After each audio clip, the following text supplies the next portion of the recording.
Hello guys, welcome to little Maha. അപ്പം നമ്മൾ ഇന്ന് നിൽക്കുന്നത് ബാംഗ്ലൂരിലെ വളരെ പ്രശസ്തമായൊരു സ്ഥലത്താണ്. നിങ്ങൾക്ക് ഊഹിക്കാമോ? Lalbagh botanical garden. 200 വർഷത്തിൻ്റെ ചരിത്രം, അതിൻ്റെ കഥ പറയാനുള്ള ഒരു സ്ഥലത്താണ് നമ്മൾ നിൽക്കുന്നത്. ചെറിയൊരു എൻട്രി പാസ്സൊക്കെ ഉണ്ട്. അപ്പോൾ എൻട്രി പാസ് എടുത്ത് നമുക്ക് അകത്ത് പാർക്കിംഗ് ഉണ്ട്. ഈ രണ്ട് റോഡുകളുടെ രണ്ട് വശത്തായിട്ടാണ് നമുക്ക് പാർക്കിംഗ് ഒരുക്കിയിരിക്കുന്നത്. പിന്നെ ഞങ്ങൾ നടന്ന് അകത്തേക്ക് കയറി. ആദ്യം കണ്ണിൽപ്പെട്ടത് ഉറപ്പായിട്ടും അവിടുത്തെ കടകളും ഭക്ഷണ സ്ഥാപനങ്ങളുമാണ്. എല്ലാവർക്കും പ്രിയമുള്ള ഒരു ചോളം ഞങ്ങൾ വാങ്ങിക്കാമെന്ന് വെച്ചു. ഒരുപാട് സാധനങ്ങളുണ്ട് അവിടെ. മാമ്പഴമുണ്ട്, പൈനാപ്പിളുണ്ട്, പലതരം മിച്ചറുകളുണ്ട്, ചോളം തന്നെ സ്വീറ്റ് ഉണ്ട്, അല്ലാത്തതുണ്ട്, ഫ്രൈ ഉണ്ട്, ഈവൻ സ്റ്റീം ചെയ്തത് വരെ അവിടെ ഉണ്ട്. സോ ഞങ്ങൾ ഒരു ഫ്രൈ പറഞ്ഞു. എന്തായാലും ഫ്രൈയിൽ ആ പയ്യൻ എനിക്ക് തോന്നുന്നു നാരങ്ങയും ഉപ്പുമാണെന്ന് തോന്നുന്നു, അതിലെന്തോ മസാലയൊക്കെ ചേർക്കുന്നുണ്ടായിരുന്നു. എന്തായാലും നൈസായിരുന്നുണ്ട്. അപ്പോൾ അതൊക്കെ പതുക്കെ കഴിച്ചുകൊണ്ട് ഞങ്ങൾ സൈഡിലൂടെ എൻട്രി തുടങ്ങി. ഞങ്ങൾ ഇതിന് ഏകദേശം 4 ഗേറ്റുകളുണ്ട് കേട്ടോ. ഈ 4 ഗേറ്റുകളിൽ പാർക്കിംഗ് ഉള്ള ഒരു ഗേറ്റിൽ കൂടാണ് ഞങ്ങൾ എൻട്രി ചെയ്തത്. കാരണം കാറിൽ വന്നത് കാരണം കാറൊക്കെ പാർക്ക് ചെയ്യാനുള്ള സൗകര്യത്തിനാണ് ഞങ്ങളങ്ങനെ ചെയ്തത്. അപ്പോൾ ഒരുപാട് കാറുകൾ അവിടെ പാർക്ക് ചെയ്തിട്ടുണ്ടായിരുന്നു. അത്യാവശ്യം ഒരുപാട് തിരക്കില്ലെങ്കിലും അത്യാവശ്യം തിരക്കുള്ളൊരു ദിവസത്തിലാണ് ഞങ്ങൾ വന്നത്. അപ്പോൾ ഞങ്ങൾ ഈ എൻട്രി ചെയ്യാൻ പോകുന്ന ഈ റെഡ് ഗേറ്റ് സത്യം പറഞ്ഞാൽ ഇവിടുത്തെ ഒരു ഹിൽ ടോപ്പ് എന്നറിയപ്പെടുന്ന ഒരു സ്ഥലമാണ്. അതായത് ലാൽബാഗിനകത്ത് തന്നെ വലിയൊരു പാറയുണ്ട്. ആ പാറയുടെ മണ്ടയിൽ കയറി നിന്നാൽ നല്ലൊരു വ്യൂ ആണ്. അതിൻ്റെ മണ്ടയിൽ ഒരു കൊച്ചു ഗോപുരവും ഒരു അമ്പലം പോലൊക്കെ ഒരു കെറ്റപ്പുണ്ട്. ഞങ്ങൾ നിങ്ങളെ കാണിക്കുക. നമ്മൾ അങ്ങോട്ടാണ് പോകുന്നത്. സത്യം പറഞ്ഞാൽ ബാംഗ്ലൂരിനെ പറ്റി പറയുമ്പോഴത്തേന് ആദ്യം പറയേണ്ട കാര്യങ്ങൾ എന്ന് പറഞ്ഞാൽ ഇവരെങ്ങനെ നേച്ചറിനെ പ്രിസർവ് ചെയ്യുന്നു എന്നതാണ്. ഈവൻ നമ്മളൊരു കേരളക്കാരനാണ്, നമ്മൾ ഒരുപാട് പച്ചപ്പും ചെടികളും ഒക്കെ കണ്ടിട്ടുണ്ടെങ്കിലും സത്യം പറഞ്ഞാൽ കേരളത്തിൽ ഒരുവിധം എനിക്ക് ഏറ്റവും കൂടുതൽ ഇഷ്ടപ്പെട്ട സ്ഥലം തിരുവനന്തപുരം ആണെന്ന് പറയേണ്ടി വരും. കാരണം തിരുവനന്തപുരം ബാംഗ്ലൂരും ഒരു കോമൺ കാര്യമുണ്ട്. മരങ്ങൾ അതുപോലെ നിലനിർത്തിയാണ് അവിടുത്തെ എല്ലാ കൺസ്ട്രക്ഷൻസും അവർ നടത്തിയിട്ടുള്ളത്. അതുപോലെ തന്നെയാണ് ബാംഗ്ലൂർ. ഇവിടുത്തെ ഏത് റോഡായിക്കോട്ടെ, എന്തായിക്കോട്ടെ, വലിയ വലിയ സ്മാർട്ട് സിറ്റികളായിക്കോട്ടെ, ഈവൻ ചെറിയ ബിൽഡിങ്സ് ആയിക്കോട്ടെ, ഇവരൊന്നും മരങ്ങൾ വെട്ടി നശിപ്പിക്കാതെയാണ് മാക്സിമം അവർക്ക് പറ്റുന്ന പോലെ. ഉറപ്പായിട്ടും ബിൽഡിങ്സ് പണിയുമ്പോൾ കുറച്ച് മരങ്ങൾ വെട്ടി നശിപ്പിക്കേണ്ടി വരും. എന്നാൽ കൂടി അവർ മാക്സിമം അത് നിർത്തിക്കൊണ്ട് തന്നെയാണ് അതിൻ്റെ എല്ലാം അവർ കൺസ്ട്രക്ഷൻസ് എല്ലാം നടത്തുന്നത്. അപ്പോൾ അതുപോലെ തന്നെ വളരെ മനോഹരമായൊരു സ്ഥലമായിരുന്നു. ഞങ്ങൾ ചെന്നൊരു സൺസെറ്റിലായിരുന്നു. ഒരു ഡോഗ് ഞങ്ങളെ നോക്കുന്നുണ്ട്. പുള്ളിക്കാരൻ എന്തോ ഞങ്ങളെ സംശയമായിട്ട് നോക്കുക, നീ ആരാടാ എൻ്റെ സ്ഥലത്ത് വന്നു ഓക്കെ അങ്ങനെയൊക്കെ പറഞ്ഞു. ഞങ്ങളൊരു സൺസെറ്റ് സമയത്താണ് എത്തിയത്. അതുകൊണ്ട് ലൈറ്റിൻ്റെ ചെറിയൊരു വിഷയമുണ്ട്, എന്നാലും അഡ്ജസ്റ്റ് ചെയ്തിട്ടുണ്ട്. അപ്പം കുറേ പേരെ അവിടെ എവിടെയൊക്കെ കാണാം. കുറേ പേര് അവിടെ വെറുതെ ഇരിക്കുന്നുണ്ട്. നല്ല കാറ്റുള്ള സ്ഥലമാണ് കേട്ടോ. ബാംഗ്ലൂരിൽ പൊതുവേ വന്നവർക്കറിയാം, ഏത് ചൂട് സമയമാണെങ്കിലും ഏത് തണുപ്പ് സമയമാണെങ്കിലും എപ്പോഴും ഒരു കാറ്റ് കാണും. ഇവിടുത്തെ വെതറിനെ പറ്റി പിന്നെ പറയാനില്ലല്ലോ. അപ്പം ഞങ്ങൾ ആ പാറയുടെ മണ്ടയിലെത്തി. ഇതാണ് ഞാൻ പറഞ്ഞ ആ ചെറിയ ഒരു ഗോപുരം പോലെ കുറേ സാധനങ്ങളും അതുപോലെ ഒരു കൊച്ചമ്പലം പോലൊക്കെ സെറ്റപ്പുകളുണ്ട്. പിന്നെയും ഞങ്ങളുടെ കണ്ണുകൾ ആഹാര സാധനങ്ങളിലേക്ക് തന്നെ പോയി. ഞങ്ങളവിടെ പൈനാപ്പിൾ വെച്ചിരിക്കുന്നത് കണ്ടു. അപ്പോൾ ചിഞ്ചുനത് വേണമെന്ന് പറഞ്ഞ് എന്തായാലും പൈനാപ്പിൾ ഓർഡർ ചെയ്തിട്ടുണ്ട്. പിന്നെ ഞാൻ ഓർഡർ ചെയ്യുന്നത് പറഞ്ഞാൽ ഭേൽപൂരി എന്ന് പറഞ്ഞ സാധനം, നമ്മുടെ പൊരിയില്ലേ നമ്മൾ ശബരിമലയിലൊക്കെ പോകുമ്പോൾ വാങ്ങിയത്, അതിൽ കുറേ മസാലാസൊക്കെ ഇട്ട് അതിൽ കിട്ടുന്ന സാധനമാണ് ഞാൻ ഓർഡർ ചെയ്തത്. ഇതാണ് ഐറ്റം. സോ ഇത് രണ്ടുമൊക്കെ കഴിച്ചുകൊണ്ട് എങ്ങോട്ട് പോകണമെന്നറിയില്ല. കാരണം ഏക്കർ കണക്കിനുണ്ട് ഈ സ്ഥലം. നല്ല വിസ്തൃതിയിൽ കിടക്കുന്നൊരു സ്ഥലമാണ്. ചെറിയ ഒരു സ്ഥലമാണെന്ന് വിചാരിക്കുകയും ചെയ്യരുത്. കാരണം നമ്മൾ നടന്ന് ഇത് ഫുൾ കാണാൻ വേണ്ടി തന്നെ നമുക്ക് ഏകദേശം മണിക്കൂറുകൾ ചെലവിടും. പിന്നെ ലാൽബാഗിനെ പറ്റി നമ്മൾ ഒരു ചരിത്ര പഠനം പറയുകയാണെങ്കിൽ ബാംഗ്ലൂരിലെ പ്രശസ്തമായ ഒരു പൂന്തോട്ടമാണ് ലാൽബാഗ്. ഇത് കമ്മീഷൻ ചെയ്തത് മൈസൂർ രാജാവായിരുന്ന ഹൈദർ അലി ആയിരുന്നു. 2 പ്രധാന വാതിലുകളുള്ള ഈ പൂന്തോട്ടത്തിൽ ഒരു കായലുമുണ്ട്. കുറേയധികം പക്ഷികളുടെ വാസസ്ഥലം കൂടിയാണിത്. ഞാറപ്പക്ഷിയാണ് ഇതിൽ പ്രധാനം. 240 ഏക്കറിലായി ബാംഗ്ലൂർ നഗരത്തിൻ്റെ തെക്ക് വശത്തായിട്ടാണ് സത്യം പറഞ്ഞാൽ ഈ ഉദ്യാനം സ്ഥിതി ചെയ്യുന്നത്. നിരവധി ഫ്ലവർ ഷോകൾ നടക്കുന്ന ഒരു സ്ഥലമാണ് ലാൽബാഗ്.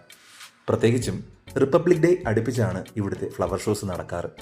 വർഷത്തിൽ 2 ഫ്ലവർ ഷോകളും ഇവിടെ നടക്കാറുണ്ട്. ഞങ്ങൾ ചെന്ന സമയം ഒരു ഓഫ് സീസൺ ആണെങ്കിലും ഫ്ലവർ ഷോസ് കാണാൻ ഒരിക്കൽ ഞങ്ങൾ പോകും. അതെന്തായാലും നമ്മുടെ ചാനലിൽ അപ്ലോഡ് ചെയ്യുന്നതായിരിക്കും. ഇവിടെ നടക്കാനുള്ള സ്ഥലങ്ങൾ നിങ്ങൾ കണ്ടാൽ തന്നെ മനസ്സിലാവും, വനനിബിഡമാണ്. മരങ്ങളും പ്രകൃതിയും എല്ലാം കൂടെ ഒരുമിച്ച് ലയിച്ച് ചേർന്ന വളരെ നല്ലൊരു സ്ഥലം. സൈഡിലുകളെല്ലാം ഓരോ ആർട്ടിസ്റ്റുകൾ തീർത്ത ഓരോ ശില്പങ്ങൾ കാണാം. നടവഴികളൊക്കെ നല്ല മനോഹരമായി കീപ്പ് ചെയ്തിരിക്കുന്നു. ഇതിന് ഏകദേശം മധ്യഭാഗത്താണ് നമ്മളിപ്പോൾ കാണുന്ന ഈ സ്ഥലമുള്ളത്. ഇവിടെ ഇതിനെ നിങ്ങൾക്കൊരു വലിയ കൺസ്ട്രക്ഷൻ എന്ന് വിളിക്കാം. ഇതിനകത്തായിരിക്കാം ഒരുപക്ഷെ ഫ്ലവർ ഷോ നടക്കാറ്. ഞങ്ങൾക്കറിയില്ല. ഞങ്ങൾ ചെന്ന സമയം ഞാൻ പറഞ്ഞ പോലെ ഓഫ് സീസൺ ആയിരുന്നല്ലോ. അപ്പം ഒരുപാട് എൻജോയ് ചെയ്തു. കാരണം സൺസെറ്റിൻ്റെ ആ ഒരു ഓറഞ്ച് നിറം ആകാശത്തിൻ്റെ സൈഡിലൂടെ ഉണ്ടായിരുന്നു. എന്നാലും അത്യാവശ്യം നല്ല വെട്ടമുള്ള ഒരു സമയമായിരുന്നു ഞങ്ങൾ ചെന്നത്. വളരെ മനോഹരമാണ് ഇവിടുത്തെ നിർമ്മിതികളും മറ്റും കാണാൻ. 1760 ഹൈദരലി ആയിരുന്നു ഈ ഉദ്യാനത്തിൻ്റെ കെട്ടിടം പണി ആരംഭിച്ചത്. എങ്കിലും ഇത് പൂർത്തിയാക്കിയത് ടിപ്പു സുൽത്താനാണ്. ഇന്ത്യക്ക് സ്വാതന്ത്ര്യം കിട്ടുന്നതിന് മുൻപ് പല ബ്രിട്ടീഷ് സൂപ്രണ്ടുമാരുടെ കീഴിലായിരുന്നു ഈ ഉദ്യാനം. ബാംഗ്ലൂർ സ്ഥാപകനായ കെമ്പഗൌഡ സ്ഥാപിച്ച ഗോപുരങ്ങളിൽ ഒന്നിനോട് ചേർന്നാണ് പൂന്തോട്ടം. പേർഷ്യ, അഫ്ഗാനിസ്ഥാൻ, ഫ്രാൻസ് എന്നിവിടങ്ങളിൽ നിന്ന് കൊണ്ടുവന്ന ചില അപൂർവ ഇനം സസ്യങ്ങൾ പാർക്കിലുണ്ട്. ജലസേചനത്തിനായി സങ്കീർണമായ ജലസേചന സംവിധാനത്തോടു കൂടിയാണ് ഇവിടുത്തെ ഉദ്യാനങ്ങൾ ക്രമീകരിച്ചിട്ടുള്ളത്. പുൽത്തക്കിടികൾ, പുഷ്പക്കിടക്കകൾ, താമരക്കുളങ്ങൾ, ജലധാരകൾ എന്നിവയോടു കൂടി ഈ പൂന്തോട്ടം സൗന്ദര്യാത്മക രൂപകൽപ്പന ചെയ്തിരിക്കുന്നത് നൂറ്റാണ്ടുകൾക്ക് മുൻപാണ്. നൂറ്റാണ്ടുകൾ പഴക്കമുള്ള മിക്ക മരങ്ങളും എളുപ്പത്തിൽ തിരിച്ചറിയുന്നതിനായി ലേബൽ ചെയ്തിരിക്കുന്നു. 3000 ദശലക്ഷം വർഷങ്ങൾ പഴക്കമുള്ള ഭൂമിയിലെ ഏറ്റവും പുരാതനമായ പാറക്കൂട്ടങ്ങളിലൊന്നാണ് നമ്മൾ സത്യം പറഞ്ഞാൽ ആദ്യം കണ്ടത്.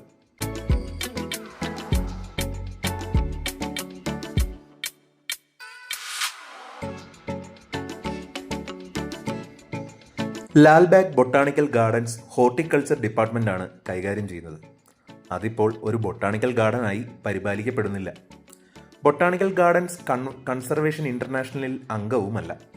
ഒരു പാർക്കായും സാമൂഹിക ഇടമായും പ്രവർത്തിക്കാനുള്ള സമ്മർദ്ദം വർദ്ധിക്കുന്നതിനാൽ പൂന്തോട്ടത്തിൻ്റെ ഭൂരിഭാഗവും നടപ്പാതകളും പുൽത്തക്കിടികളും ആക്കി മാറ്റി. എല്ലാ ദിവസവും രാവിലെ ലാൽബാഗിൽ പ്രഭാത നടത്തക്കാരുടെ തിരക്കാണ്.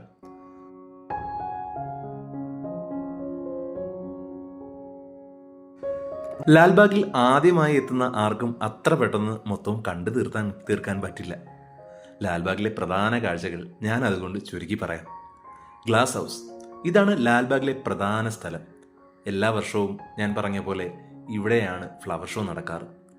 ലാൽബാഗ് തടാകം, ലാൽബാഗ് വെസ്റ്റ് ഗേറ്റിന് സമീപത്താണ് ഈ തടാകം സ്ഥിതി ചെയ്യുന്നത്. ഈ വീഡിയോയുടെ അവസാന ഭാഗങ്ങളിൽ നമ്മളവിടെ എത്തിച്ചേരുന്നുണ്ടെങ്കിലും ലൈറ്റിൻ്റെ കുറവ് കൊണ്ട് നിങ്ങൾക്ക് അത് അത്ര ആകർഷകമായി കാണാൻ കഴിഞ്ഞെന്ന് വരില്ല.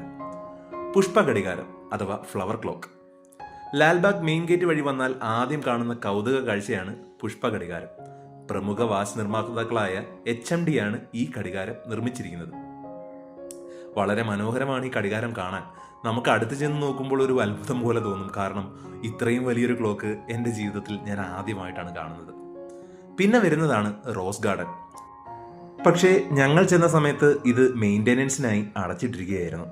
പുതിയ തൈകൾ വെച്ച് പിടിപ്പിക്കുകയും പഴയവ നല്ലോണം പരിപാലിക്കുകയും ചെയ്യാൻ നല്ല പരിശ്രമം തന്നെ വേണം.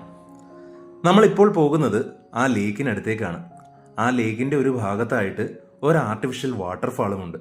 സത്യം പറഞ്ഞാൽ ആദ്യം വാട്ടർഫാൾ കാണാമെന്ന് വിചാരിച്ചപ്പോൾ ഞാൻ വിചാരിച്ചു ബാംഗ്ലൂരിൻ്റെ സെൻട്രലിൽ ഒരു വലിയ വാട്ടർഫാൾ, അതും ലാൽബാഗിൻ്റെ അകത്ത്. പിന്നീടാണ് മനസ്സിലായത് അത് അവിടെ ഉണ്ടാക്കിയിരിക്കുന്ന ആ കായലിൽ നിന്ന് പമ്പ് ചെയ്തു വരുന്ന വെള്ളം ഒരു വലിയൊരു മലയിൽ നിന്ന് താഴേക്ക് ആർട്ടിഫിഷ്യലായി പമ്പ് ചെയ്ത് ഒഴുകുകയാണ്. പക്ഷേ ഞങ്ങൾ ചെന്നപ്പോഴത്തേനും അത് ക്ലോസ് ആയിപ്പോയി. എല്ലാ ദിവസവും രാവിലെ 6 മണി മുതൽ രാത്രി 7 മണി വരെയാണ് ലാൽബാഗിലേക്കുള്ള പ്രവേശന സമയം. രാവിലെ 9 മണി വരെ ഇവിടേക്കുള്ള പ്രവേശനം സൗജന്യമാണ്. എന്തുകൊണ്ടാണെന്ന് എന്ന് ഞാൻ പറയേണ്ടതില്ലല്ലോ. കാരണം ഇവിടെ രാവിലെ നടത്തത്തിനായി എത്തുന്നവർ ഒരുപാടുണ്ട്. 9 മണി മുതൽ 6 മണി വരെ 10 രൂപയാണ് ഇവിടുത്തെ പ്രവേശന ഫീസ്. 6 മുതൽ 7 മണി വരെ പ്രവേശനം സൗജന്യമാണ്. ഫ്ലവർ ഷോ നടക്കുന്ന ദിവസങ്ങളിൽ പ്രത്യേക പ്രവേശന ഫീസ് ഉണ്ടായിരിക്കുന്നതാണ്.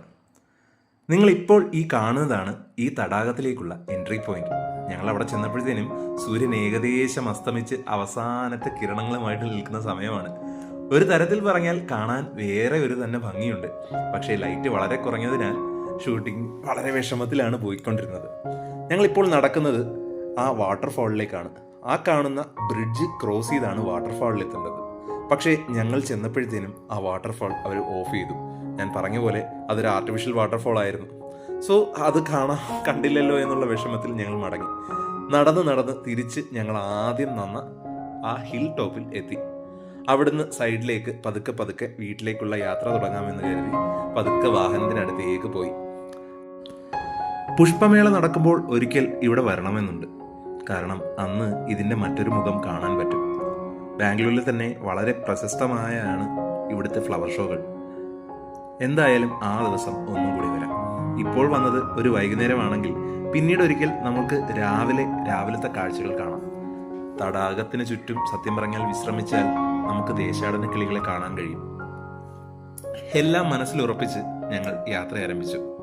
ബാംഗ്ലൂരിലെ പതിവ് ദൃശ്യങ്ങൾ, ബ്ലോക്ക്, ട്രാഫിക് ലൈറ്റ്, റോഡുകൾ. പക്ഷേ ഞാൻ പറഞ്ഞത് ഇപ്പോഴും നിങ്ങൾ മനസ്സിൽ കാണണം. ആ റോഡുകളുടെ രണ്ട് സൈഡിൽ നിൽക്കുന്ന മരങ്ങളൊന്നും അവർ വെട്ടിമുറിച്ചിട്ടില്ല. എല്ലാം അതുപോലെ തന്നെ നിൽക്കുന്നു. അപ്പം ബാംഗ്ലൂരിൻ്റെ പുതിയൊരു കഥയുമായി അടുത്ത പ്രാവശ്യം കാണാം. അപ്പോൾ വരെ ബൈ.